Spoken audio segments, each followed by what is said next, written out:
Item Number SCP-5390.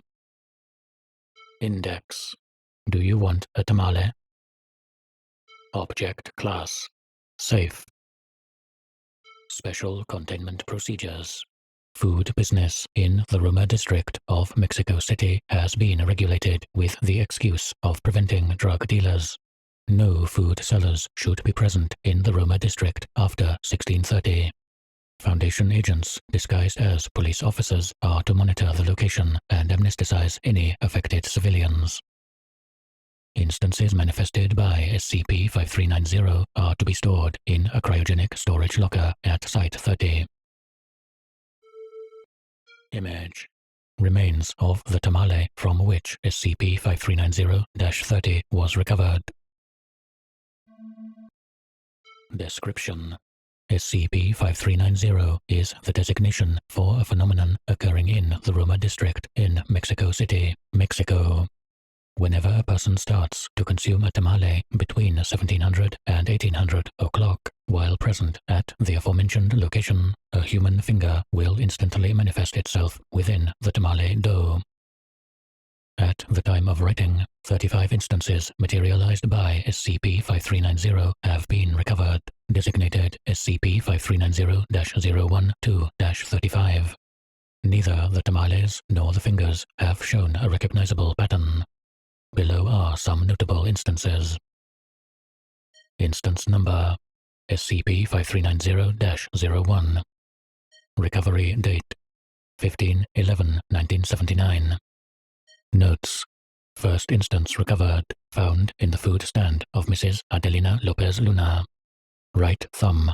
The fingerprint identified the instance as belonging to Mr. Miguel Antonio Herrera Moreno, former husband of Mrs. Lopez.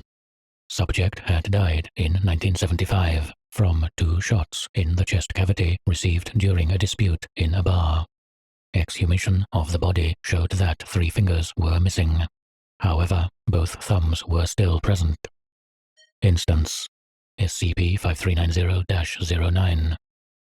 Date: 03/01/1992. Notes: Right index finger of a man between 25 and 30 years old. Fingerprint has not yet been identified. It is to be noted that the instance shows signs of having been bitten in different parts, in a manner not consistent with the way it was recovered. Instance: SCP-5390-12. Date: 07/09/1994. Notes: Left little finger. The fingerprint identified the instance as belonging to Mrs. Patricia Abel Santos, a Mexican journalist who died in 1991 at the age of 44 from colon cancer.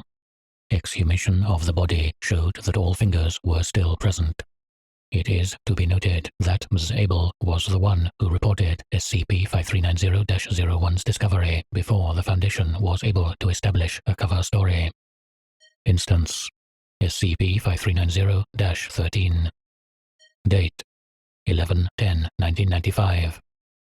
Notes: Right middle finger. Fingerprint identified the instance as belonging to Dr. Wenceslao, who was assigned to Site-30 at the time and expressed ignorance about this event. This is the first and only time that SCP-5390 has manifested an instance directly related to the Foundation. Instance: SCP-5390-19. Date: 24/12/1990. Notes: Left little finger of a male infant between 4 and 9 months of age. Fingerprint has not yet been identified. This is the first time that SCP-5390 has manifested an instance belonging to a minor. Instance: SCP-5390-26-2-31. Date: 27/09/2007 to 15/06/2015. Notes: Left thumb, index, middle, ring, and little finger of Ms. Carla Salvador Uribe, a 15-year-old Mexican student who disappeared on 10/09/1975 in the vicinity of the Historic Center of Mexico City. This is the first and only time that SCP-5390 has manifested more than one instance belonging to the same person. Instance SCP-5390-35. Date 03/10/2020. Notes: right index finger of a person of intermediate identity and gender. It should be noted that the right incisor of an unknown woman between 45 and 50 years old was attached to the instance. Addendum.